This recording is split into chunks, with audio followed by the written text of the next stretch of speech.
우리가 인생길을 살다 보면 때때로 어려움과 고난들을 만날 때가 있습니다. 여러분은 이렇게 갑작스러운 어려움을 당할 때 어떻게 반응하십니까? 여러분은 문제가 생기면 어떻게 그것에 대해서 생각하고 대응합니까? 많은 경우 일반적인 사람들은 그런 문제가 올 때 충격을 받고 낙심하고 절망하고 두려워하고 때때로 그것에 대해서 분노하며 살아갈 때가 종종 있습니다. 그래서 문제를 회피하거나 그 문제의 자리를 도망하는 일들이 종종 있다는 거죠. 그러나 믿음의 사람들은 이런 어려움에 대한 모습을 좀 다른 관점에서 보게 된다는 사실입니다. 이런 어려움에 분명한 하나님의 특별한 뜻이 있다는 것을 생각합니다. 그리고 그것을 긍정하게 된다는 사실입니다. 미국의 대통령이었던 루즈벨트가 이런 말을 했습니다. 언제나 문제 자체가 문제가 아니라 그 문제를 문제시하는 그것이 문제이다. 좀 헷갈리죠? 근데 내용을 가만히 들어보면 이런 내용이에요. 우리가 어떤 문제를 대할 때 그 문제를 우리가 어떤 관점으로 보느냐, 그것을 내가 어떻게 해석하느냐에 따라서 문제가 아닐 수도 있다는 거예요. 그러니까 우리가 어떤 믿음의 관점으로 보고 그것을 해석하냐에 따라서 우리는 훨씬 더 문제 뒤에서 역사하신 하나님을 바라보게 된다는 사실입니다. 믿음의 사람들은 좋지 않는 일이 일어났다 할지라도 긍정적인 마음을 갖게 된다는 거예요. 그래서 그것에서 주시는 영적인 의미를 깨닫고 발견하게 되는 것입니다.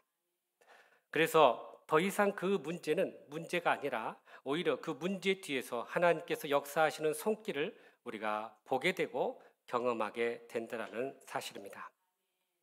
오늘 본문은 이스라엘 백성이 요단강을 건너는 이야기입니다. 여호수아 백성들이 지금까지 모압 평지 시딤에 있다가 이제 요단 강가로 내려옵니다. 약 12km 정도 되는 거리인데 그곳에 내려와서 요단강을 보게 된 거예요. 3일 동안 이 요단강에서 지금 어떻게 건널까 하고 지켜보고 있는 상황인데요. 사실 이 요단강이 지금 이 물이 범람한 시기였어요. 그러니까 이 보리를 거두는 시기였기 때문에 3월 내지 4월인데 이때가 되면 저 북쪽에 있는 헤르몬 산에 눈이 녹기 시작을 해요. 그래서 그것이 내려서 흘러 내려가면서 요단강이 평상시에 한 20, 30m 폭이라면 이것이 훨씬 넓어져서 200m 이상 더 넓어지게 된다는 거예요. 물도 그 유속이 매우 빨라져서 함부로 건너갈 수 없는 그런 상황이었던 거죠. 그러니까 요단강을 건너 지금 약속의 땅을 들어가기 직전에 요단강을 보니 너무나도 두렵고 절망스러운 그런 모습이었던 것입니다. 이들이 이렇게 약속의 땅에 들어간다라는 어떤 그 마음에 들떠 있다가 이렇게 막상 건너려고 하는데 요단강의 모습을 보니 얼마나 두렵고 공포스러운지요. 그런데 놀랍게도 이러한 모습은 하나님께서 이스라엘 백성들을 또다시 믿음을 테스트하는 그 과정으로 보고 있다라는 사실입니다. 그러므로 우리가 이 약속의 땅에 들어가기 위해서 여러 가지 문제들, 어려움들이 있을 때 우리가 그것을 어떠한 믿음으로 바라보고 나아갈 것인지 오늘 또 주시는 말씀을 통해 주님의 음성을 듣고 그렇게 모든 장애를 극복하고 약속의 땅에 들어가는 저와 여러분 되시기를 주님의 이름으로 축복합니다. 먼저 우리 3절과 4절 말씀을 같이 읽어볼까요? 시작. 백성에게 명령하여 이르되 너희는 레위 사람 제사장들이 너희 하나님 여호와의 언약궤 매는 것을 보거든 너희가 있는 곳을 떠나 그 뒤를 따르라. 그러나 너희와 그 사이 거리가 2000 규빗쯤 되게 하고 그것에 가까이 하지는 말라. 그리하면 너희가 행할 길을 알리니 너희가 이전에 이 길을 지나보지 못하였음이니라 하니라. 아멘. 이스라엘 백성들이 막상 요단 강가에 와서 이 요단 강을 보니 너무나 두려웠습니다. 그것도 3일 동안 거기서 이렇게 지켜보고 있는데 참으로 회의적인 그런 반응들이 쏟아져 나왔던 거예요. 우리가 과연 이 강을 건널 수 있을까 하는 그런 염려와 두려움이 앞섰던 것입니다. 그러나 다른 한편으로는 믿음의 사람들 중에 이런 생각을 해요. 아마 하나님께서 지금까지 우리를 여기까지 인도하셨는데 하나님께서 또 다른 계획이 있으실 거야. 하나님이 또 다른 것을 준비해 놓으셨을 거야 하는 믿음을 갖게 된다는 것입니다. 여러분, 우리가 어려운 일을 만나면요, 대부분 부정적인 생각을 하게 돼요. 그래서 이런 부정적인 생각으로 해서 더 두려움과 절망에 빠질 때가 많습니다. 그럼에도 불구하고 믿음의 사람들은 그 상황 속에서 하나님을 바라보고 믿음의 눈으로 그것들을 보게 된다는 사실입니다. 그래서 아마도 믿음의 사람들은 지금까지 우리를 여기까지 인도하셨는데, 그리고 광야 40년 동안 우리를 여기까지 도우셨는데, 그런데 우리가 이것을 보고 여기서 두려워할 것이 아니다. 하나님께서 어떻게 인도하시는지 한번 지켜보자. 그런 믿음을 갖게 된다는 거예요. 여러분, 우리가 길이 없을 때 하나님은 우리가 알지 못하는 길을 미리 예비해 놓으시는 그러한 분이라는 사실입니다. 그런 의미에서 이스라엘 백성들이 요단 강가에서의 이 3일을 기다리는 시간은 그것은 하나님을 기다리는 시간이고, 또 그동안 하나님께서 자신들의 삶에 역사하셨던 것을 돌아보는 기억하는 시간이고, 우리의 힘으로는 아무것도 할 수 없다라는 것을 생각하고 점검하는 시간이었던 거예요. 그리고 오직 하나님만 바라보는 시간이 되었던 것입니다. 그래서 하나님은 우리를 위해 선한 일을 준비하고 계신다는 이러한 믿음을 우리가 가져야 할 줄로 믿습니다. 그때 하나님께서 여호수아에게 백성들에게 명할 것을 이렇게 가르쳐 줍니다. 3절에 보면 너희는 레위 제사장들이 너희 하나님 여호와의 언약궤를 메는 것을 보거든 너희도 그를 따르라 라고 말씀해요. 그러니까 하나님의 방법은 뭐 얕은 물가로 걷는 것도 아니고, 배를 만들어서 걷는 것도 아니고, 다리를 만들어서 걷는 것도 아니고, 하나님의 말씀대로 따르라고 이야기합니다. 그런데 그 말씀이 뭐냐? 첫 번째는 여호와의 언약궤를 따라서 그 강을 건너라 라고 말씀하고 있어요. 여러분, 언약궤를 따른다는 것은 너무나도 쉽고 편하고 간편한 것이에요. 그냥 그 언약궤만 보고 나아가면 돼요. 우리의 어떤 이성적인 경험이나 판단이나 이런 것들을 내려놓고 말씀대로만 가면 우리는 그 강을 건너게 되는 것입니다. 그런데 여러분, 이 언약궤는 뭘까요?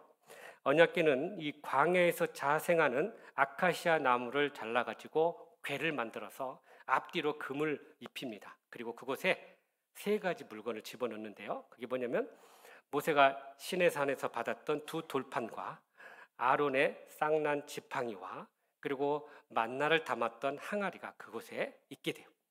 이 3개는 다 하나님의 임재의 상징을 의미합니다. 그래서 항상 이스라엘 백성들이 광야길을 걸을 때 이 언약궤를 중심으로 걷게 된 거예요. 그래서 앞에는 6 지파들이 앞서고요. 그리고 뒤에는 6 지파들이 또 따라요. 그러니까 정중앙에 언약궤가 이렇게 있었던 거죠. 그런데 이런 본문의 요단강을 건널 때 보니까 언약궤를 가장 먼저 앞세웠다라는 거죠. 그럼 지금까지는 중심이었던 것이 앞장서서 그렇게 나아가게 된 거예요. 그러니까 이것은 뭘 의미합니까? 하나님께서 인도하시는 대로 따라오라라는 말씀이에요. 그래서 하나님이 우리와 함께 하시고 또 그분의 말씀대로 우리가 따라가게 된다면 우리는 반드시 요단강의 이 장애물을 건너 약속의 땅으로 들어가게 될 줄로 믿습니다. 2 번째는 하나님께서 요단을 건너기 위해서 제사장들의 어깨에 언약궤를 메라라고 이야기합니다. 사실 제사장들은 이 레위 족속입니다. 레위 족속들은 이 하나님께 제사드리고 또 여러 성전의 기구들을 관리하는 자들이에요. 특별히 이 언약궤를 메는 이 제사장들은 아주 구별된 사람들이에요. 여러분, 이 언약궤는 이렇게 수레나 어떤 다른 이동 수단으로 옮기는 게 아니라 꼭 반드시 이 제사장 어깨에 메고 가게끔 했다라는 거죠. 그래서 이것이 가장 먼저 앞장서서 지금까지는 중심이 돼서 이스라엘을 인도했지만 이제 요단강을 건널 때는 가장 먼저 앞장서서 이 요단강을 건너게 했던 거예요. 이것이 우리에게 주는 영적 의미가 있어요. 여러분, 언약궤를 맨 영적 제사장들이 앞서서 들어갈 때 우리 백성들이 그걸 보고 따라가듯이 우리 영적인 지도자들 또 하나님께 세우신 주의 종들을 통해서 앞장서고 나아갈 때 우리 모든 믿음의 성도들이 그 뒤를 따른다는 거죠. 그것은 뭘 의미하냐면 우리 구별되고 세우신 하나님의 영적인 지도자들이 먼저 본이 되고 솔선수범하고 앞서서 그런 모든 일들을 해나가야 한다는 거예요. 그러니까 봉사도 그러고요. 또 물질적인 수고도 그러고요. 또 특별히 기도도 그러고요. 그래서 모든 삶의 본이 되고 앞장서서 나아갈 때 우리 모든 성도들이 그 모습을 보고 함께 기쁨으로 따라가게 된다는 사실입니다. 세 번째는 4절에 보면 백성들과 언약궤 사이의 거리를 2000규빗을 두라고 이야기합니다. 여러분 1규빗이 어디냐면 이 손가락 끝에서 팔꿈치 끝까지 이걸 1규빗이라고 해요. 보통 성인 이 1규빗이 45cm 정도 됩니다. 그리고 곱하기 이를 2000을 하면은 정확하게 912m예요. 그러니까 약 1km 정도의 거리를 두고 앞서가는 것을 보고 뒤에서 따르게 했다라는 거죠. 이건 뭘 의미할까요? 바로 따라가도 되는데 왜 굳이 이렇게 먼 거리를 둘까요? 물론 하나님께서 인도하시는 것을 멀리서 이렇게 보고 미리 그곳을 보고 따라가는 것도 있겠지만 그보다 더 중요한 것은 이 거룩하신 하나님과 우리 백성들 사이에 이렇게 존재적인 거리감이 있다는 거예요. 하나님은 거룩하시고 우리는 죄의 본성을 가지고 죄된 삶을 살기 때문에 함께하지 못한 그런 부분이 있다는 것입니다. 그래서 우리가 하나님 앞에 범접할 수 없는 그런 거리가 있다는 거예요. 바로 이 거리를 두면서 따르게 하셨다는 거죠. 한 번은요, 이 블레셋 사람들에 의해서 벗개를 빼앗겨 버렸어요. 그래서 블레셋 사람들이 그것을 베스메스라는 지역에 갖다 놨더니 사람들이 그걸 보고 막 즐거워하다가 거기서 죽음을 당하게 되는데 무려 70명의 사람이 죽은 거예요. 또 한 번은 이 벗개를 수레에 끌고 가다가 소들이 이렇게 뛰었는데 그러다 보니까 이 벗개가 땅으로 떨어질 뻔했어요. 옆에 지나가던 웃사라는 사람이 그걸 딱 잡았는데 거기서 바로 죽음을 당하게 된 거예요. 그러니까 이것은 뭘 의미하냐면 거룩하신 하나님과 우리 죄된 인간이 함께 공존하기 어렵다는 것을 보여준 거죠. 그래서 하나님과 인간 사이에 이 거룩함의 거리가 있다라는 것입니다. 그런데 여러분 걱정 마십시오. 오늘 우리는 은혜의 시대에 살고 있어요. 이미 예수님께서 이 존재적 거리감을 다 이렇게 풀어놓으셨어요. 우리는 그 예수님의 은혜를 입고 하나님 앞에 담대히 나아갈 때 은혜의 보좌에 가서 그 하나님을 만나고 함께 교제하고 친밀한 관계를 맺을 수 있다는 사실입니다. 그래서 우리는 오늘도 우리가 믿음의 길을 걸어갈 때 여러 문제들이 있을 때마다 우리가 먼저 해야 될 것은 하나님의 은혜의 보좌 앞에 나아가서 하나님과 영적인 관계를 맺고 그 친밀함 속에서 하나님의 능력과 기적을 맛볼 수 있기를 간절히 바랍니다.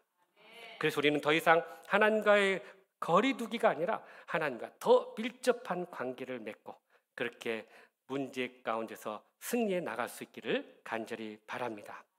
그러므로 문제 앞에서 하나님만 바라보고 하나님의 뜻대로 행함으로 말미암아 우리 앞에 있는 모든 문제의 요단강이 열려지는 그러한 은혜가 있기를 주님의 이름으로 축복합니다. 계속해서 5절 말씀 같이 읽어볼까요? 시작. 여호수아가 또 백성에게 이르되 너희는 자신을 성결하게 하라. 여호와께서 내일 너희 가운데 기이한 일들을 행하시리라. 아멘. 여호수아는 요단강을 건너기 전에 백성들에게 명령해요. 자신을 성결하게 하라. 이 성결이라는 단어가 죄악된 부정에서 벗어남 이런 의미를 가지고 있는데 이거 다른 의미로 하면 거룩이라는 단어예요. 그러니까 하나님 앞에서 우리가 이 새로운 땅으로 들어가기 전에 먼저 우리가 갖추어야 할 자세는 바로 우리 자신을 성결케 하는 것이죠. 사실 여러분 이렇게 가나안 땅에 들어가는 것은 또 싸움이잖아요. 이미 그 땅에 거민들이 있기 때문에 그들과 싸워야 돼요. 그래서 어떤 외적인 무장보다는 하나님께서 강조하고 있는 것은 내적인 무장을 더 강조하고 있는 거예요. 만약 우리가 싸운다고 생각하면 무기도 좋은 걸로 골라야 되고 또 훈련도 받아야 되고 전략도 짜고 이런 외적인 것에 관심을 둬야 되는데 하나님은 그런 말씀을 안 하시고 뭐라고 하냐면 성결케 하라는 거예요. 그것은 우리의 내적인 영적 무장을 하라고 말씀하고 있는 것입니다. 그래서 이렇게 먼 2000규빗이나 되는 거리를 두면서도 하나님께서는 우리를 성결하게 하고 결국은 그들을 통해서 그 땅으로 인도하기를 원하셨던 거죠. 이러한 성결함은 하나님의 구원이나 기적을 일으키는데 아주 중요한 계기가 된다는 거예요. 무슨 말이에요, 여러분? 그러니까 하나님의 이러한 기적의 역사, 능력의 역사가 일어나기 이전에 우리가 준비될 게 있는데 바로 이 성결한 삶이에요. 우리의 제약된 것을 제거하고 하나님 앞에 온전히 살아가겠습니다라는 영적 무장이 있어야 한다는 것입니다. 하나님께서 이스라엘 백성들 때때로 이런 일들을 광야에서 자주 항행하셨어요. 그래서 모세를 통해서 시내산에서 하나님과 이스라엘 백성의 언약 백성의 관계를 맺을 때도 이들을 성결케 하고 옷을 벗어 빨게 했어요. 또 만나와 메추라기를 주실 때도 그러한 과정을 겪으셨어요.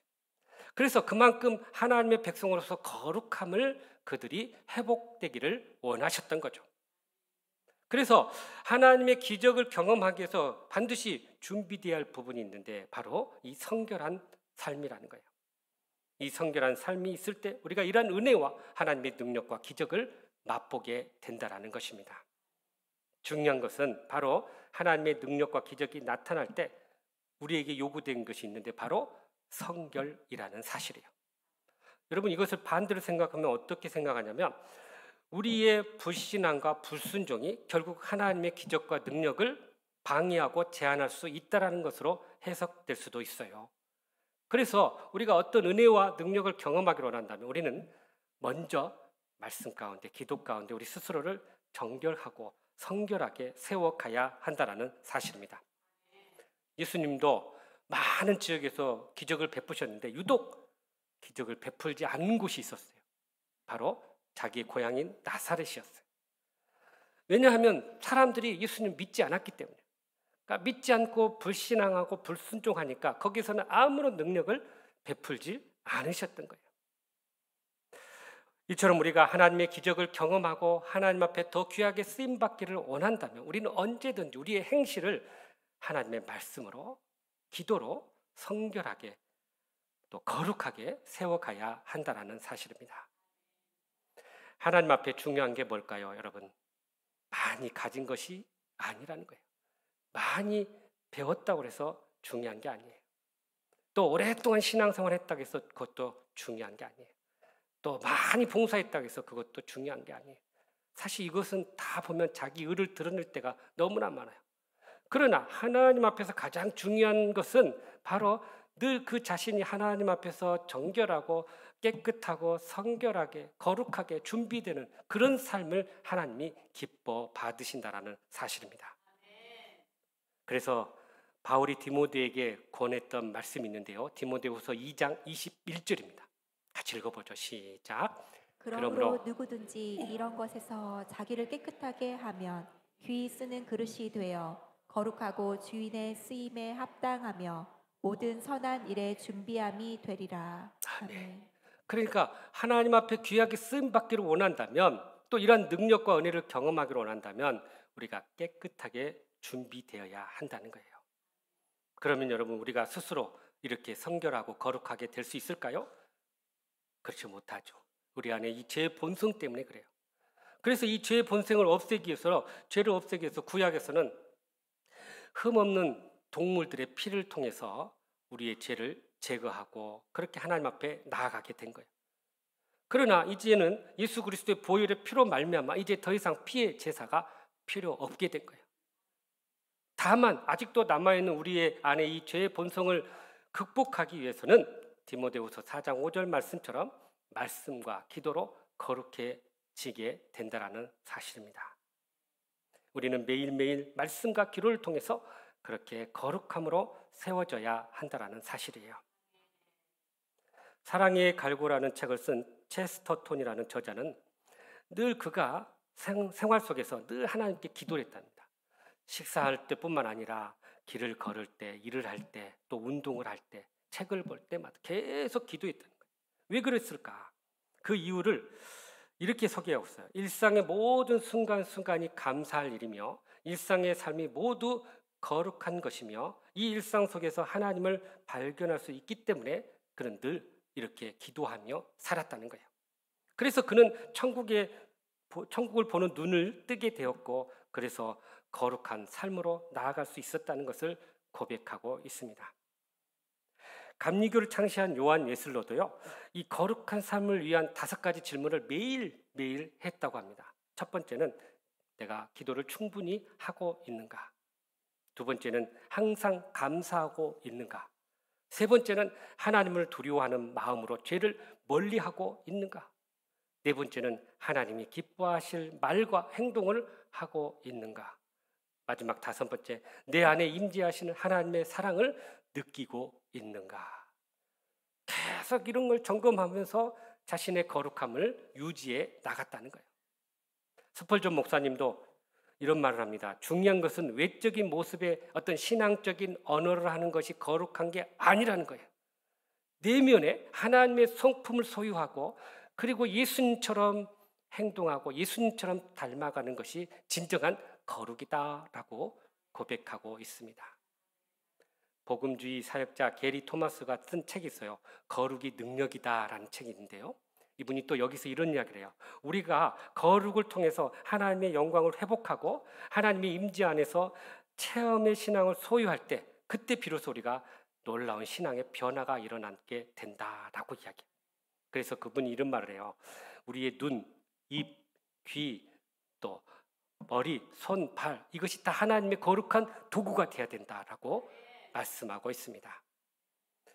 여러분, 오늘날 우리 그리스도인들이 회복해야 할 가장 중요한 유산이 있는데, 그건 바로 거룩이라는 사실이에요. 거룩은 예수 그리스도를 믿고 구원받은 자에게 반드시 나타나고 소유해야 할 구원의 징표라는 거예요. 이것을 우리가 소유해야 되고 회복해야 한다는 거예요. 그런데 많은 사람들이 이 거룩이라는 것을 자기와 별로 관계가 없다고 생각해요. 이런 거룩은 아마 목사님이나 장로님들이나 그렇게 해당되지, 나하고는 관계없어. 난 먹고 살기 바쁜데 내가 언제 그런 걸 해? 이렇게 생각할 때가 있다는 거예요. 그러나 여러분, 하나님은 무엇보다도 우리 모든 믿음의 성도들이 다 거룩한 자로 살아가기를 원하신다는 거예요. 그래서 성령 안에서 말씀과 기도로서 하나님과 깊은 교제를 경험하고, 또 친밀한 삶을 통해서 우리가 더욱더 거룩의 삶으로 나아가게 될 줄로 믿습니다. 그렇게 우리가 거룩한 삶을 회복할 때 바로 하나님의 이 거룩한 능력과 기적이 우리에게 임하게 될 줄로 믿습니다. 마지막으로 16절 17절 말씀이네요. 시작. 곧 위에서부터 흘러내리던 물이 그쳐서 사르단에 가까운 매우 멀리 있는 아담 성읍 변두리에 일어나 한 곳에 쌓이고, 아라바의 바다 여매로 향하여 흘러가는 물은 온전히 끊어지매 백성이 여리고 앞으로 바로 건널세. 여호와의 언약궤를 맨 제사장들은 요단 가운데 마른 땅에 굳게 섰고, 그 모든 백성이 요단을 건너기를 마칠 때까지 모든 이스라엘은 그 마른 땅으로 건너갔더라. 아멘. 여호수아의 말대로 벗개를 맨 제사장이 요단강에 들어가니까요, 놀라운 일이 생겼어요. 위에서부터 흘러던 물은 어느 지점에서 딱 멈추게 되고요, 그리고 요단강 중심에서부터는 다 흘러내려가서 저 염해 사해 바다로 흘러내려가게 된 거예요. 그러니까 이 맨 땅을 이제 이스라엘 백성들이 걸어 들어가기 시작해요. 벗개를 맨 이 제사장들이 강 가운데 탁 있으니까 그때부터 이제 백성들이 다 건너고도 마지막에 이제 벗개가 또 이제 강으로 넘어가게 되는데요. 여러분, 이 모습을 보면서 마치 우리가 한번 연상이 되는데, 이 홍해를 건넜을 때 그 모습의 그 사건을 그대로 재현한 듯한 생각이 들어요. 물론 홍해는 하나님께서 바다를 이렇게 가로놓고 양쪽 벽을 통해 세우고 그쪽으로 쭉 걸어가게 하셨지만, 요단은 흐르는 물은 막고 나머지는 흘러내려가게 해서 맨 땅을 이렇게 만드셨던 거죠. 아마도 홍해 바다의 사건이 훨씬 더 웅장하고 또 장엄하고 더 멋졌을 것 같아요. 그럼에도 불구하고 우리가 봐야 될 건, 이 많은 60만 명, 또 아이들까지 다 하면 200만 명의, 또 거기에 따르는 많은 가축들까지 어마어마한 사람과 무리들이 그 땅을 건넜다는 거예요. 요단강을. 놀라운 일이죠, 여러분. 그러니까 이런 모든 일이 결국은 하나님께서 여호수아에게 말씀하시고 여호수아가 백성들에게 말한 것을 그대로 따랐을 때 일어난 결과물이었던 거예요. 여러분, 이 모든 기적이 믿음과 순종의 결과물이라는 사실을 믿을 수 있길 바랍니다. 우리가 기적을 원한다면 그만큼의 믿음을 가져야 되고 믿음의 그릇을 키워야 될 것이고 뿐만 아니라 그것에 순종할 때 이러한 놀라운 기적의 응답이 일어나게 된다는 사실입니다. 우리는 이처럼 거룩함으로 무장하고 하나님의 말씀을 믿고 순종함으로 오늘 우리에게도 동일하게 이러한 요단의 놀라운 기적이 우리 가운데도 임하게 될 줄로 믿습니다. 그런데 여러분, 여기서 우리가 이 요단강을 건넌 이 사건을 영적인 면에서 두 가지 중요한 의미를 주고 있다는 사실입니다. 하나는 이스라엘이 홍해를 건널 때 이 애굽에서 종되었던 것들을 벗어내고 새로운 백성으로, 그러니까 종에서 자유인으로 거듭나는 그런 영적인 의미가 있었어요. 홍해를 건널 때. 그래서 그들이 하나님의 백성으로 새롭게 거듭나는 계기가 됐고요. 마찬가지로 요단강을 건널 때도 그들에게 그동안의 광야의 떠돌이 삶에서 이젠 하나님께서 주신 약속의 땅으로 들어갈 때 그들의 삶이 새롭게 한 번 더 거듭나는 경험을 하게 된 것입니다. 그래서 이전에 이 광야의 떠돌이 인생이 이제는 하나님의 거룩한 백성으로 세워지는 그러한 계기가 된 거예요. 여러분, 지금까지 이스라엘 백성들을 표현할 때 이 히브리어로 암이라는 단어를 썼어요. 그러니까 그냥 보통적인 백성을 의미할 때 쓰는 단어예요. 그런데 여기 17절에 보면 온 백성이라는 단어가 나오는데 이 백성은 히브리어로 뭐라고 하냐면 칼헤그고라는 단어를 썼는데 이게 무슨 말이냐면 동일한 배경과 종교와 지역에서 함께 경험된 그런 신앙으로 하나 된 공동체를 의미해요. 그러니까 요단강을 건너면서 그들은 동일한 신앙을 갖고 그 동일한 하나님에 대한 고백을 하고 그 신앙 경험을 같이 함으로 인해서 그들은 거룩한 공동체를 만들어 갈 수 있었던 거죠. 그래서 이 요단강의 이 사건이 그들에게는 영적으로 굉장히 중요한 의미를 부여한 거예요. 이젠 우리가 이러한 놀라운 기적을 같이 경험하고 그 하나님에 대한 같은 고백을 하고 그 하나님 안에서 우리가 새로운 공동체, 신앙 공동체가 됐다라는 그런 의미를 가지고 있다는 거예요. 에베소서 4장 4절에서 6절 말씀에 이런 말씀이 있네요. 한번 보세요. 시작. 몸이 하나요 성령도 한 분이시니 이와 같이 너희가 부르심의 한 소망 안에서 부르심을 받았느니라. 주도 한 분이시요 믿음도 하나요 세례도 하나요 하나님도 한 분이시니 곧 만유의 아버지시라. 만유 위에 계시고 만유를 통일하시고 만유 가운데 계시도다. 아멘. 그러니까 하나님도 한 분이고 그 하나님 안에서 하나 된 성도들의 모습을 이렇게 표현한 거예요. 그러니까 이스라엘 백성들이 함께 요단강을 건넌 이 체험은 바로 같은 하나님을 경험하고 같은 신앙 고백을 하고 같이 그 하나님 안에서 하나 된 공동체를 이루었다라는 그런 의미를 가지고 있는 것입니다. 우리 선암교회가 이제 50년 지났네요. 지나온 날 각각의 세대들이 다 달라요. 그런데 지금 우리가 함께 여기서 예배 드리는 우리들이 지금 같은 공동체 안에서 같은 시간 안에서 그렇게 하나의 공동체를 이루고 있는 거예요. 특별히 우리가 이 시대에 우리가 중요하게 여겨야 될 게 바로 건축을 하고 있어요. 우리는 여러분 건축 세대예요. 굉장히 중요한 자의식을 가져야 돼요. 우리는 건축 세대다. 하나님께서 우리를 통해서 이 성전을 건축하게 하면서 그 하나님께 행하신 일들을 같이 경험하고 같은 고백을 하고 그래서 우리가 하나 된 모습으로 나아갈 때 우리는 놀라운 하나님의 공동체를 이루게 된다는 사실입니다. 두 번째로 이 요단강을 넘는 것은 우리에게 주는 특별한 의미가 있는데요.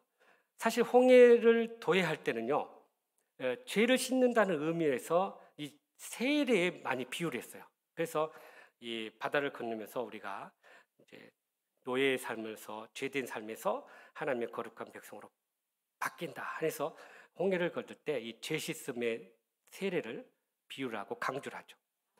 반면에 요단강은 영적으로 우리 인간의 죽음을 상징하고 있다는 거예요. 요단강을 건너서 약속의 땅에 들어갈 때, 다시 말하면 천국에 길을 우리가 걸어가게 되는데 바로 요단강은 우리 인간의 죽음을 상징하고 있다는 거예요. 그래서 여러분 찬송가에 그러잖아요. 며칠 후 요단강 건너 만나리 그랬잖아요. 요단강은 영적으로는 그런 의미가 있어요. 그래서 우리가 약속의 땅에 들어가기 위해서 육신적인 죽음도 있지만 우리의 육신적인 욕망, 욕심, 우리의 자아들이 죽어져야 돼요. 그래야 약속의 땅에 들어가고 거기서 함께 하나님의 나라를 이루게 되는 것입니다. 그래서 우리는 이 약속의 땅에 들어가면서 철저히 우리 자신이 죽어지고 또 욕망과 욕심을 내려놓고 그렇게 주님 안에서 하나 된 공동체를 이루어갈 때 우리는 더욱더 뜨거운 사랑의 공동체를 이루게 될 줄로 믿습니다. 그러므로 우리는 소망 가운데 요단강을 건너면서 영원한 천국을 바라보고 또 약속의 땅에 함께 들어가는 놀라운 은혜를 누릴 수 있기를 간절히 바랍니다. 사랑하는 성도 여러분, 요단강을 건너 약속의 땅에 들어가기를 원하십니까? 그렇다면 오늘 주신 말씀처럼 먼저 문제 앞에서 하나님을 바라보고 하나님의 뜻대로 문제를 해결해 나갈 수 있기를 간절히 바랍니다. 또한 성령 안에서 말씀과 기도로 무장하고 그리고 나서 그 놀라운 기적을 경험할 수 있기를 간절히 바랍니다.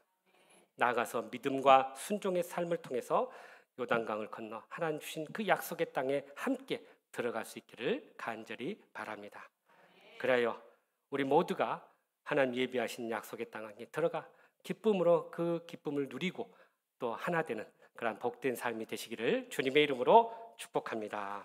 기도하겠습니다. 사랑과 은혜가 풍성하신 하나님, 우리에게 주신 이 약속의 땅에 들어가기 위해서 먼저 거룩함으로 우리가 정결하게 하시고 그래서 하나님의 그 놀라운 능력과 은혜를 경험하게 하여 주시옵소서. 믿음과 순종의 삶을 통해 이 놀라운 기적을 맛보는 저희들 되게 하여 주시옵소서. 예수님의 이름으로 기도하옵나이다. 아멘.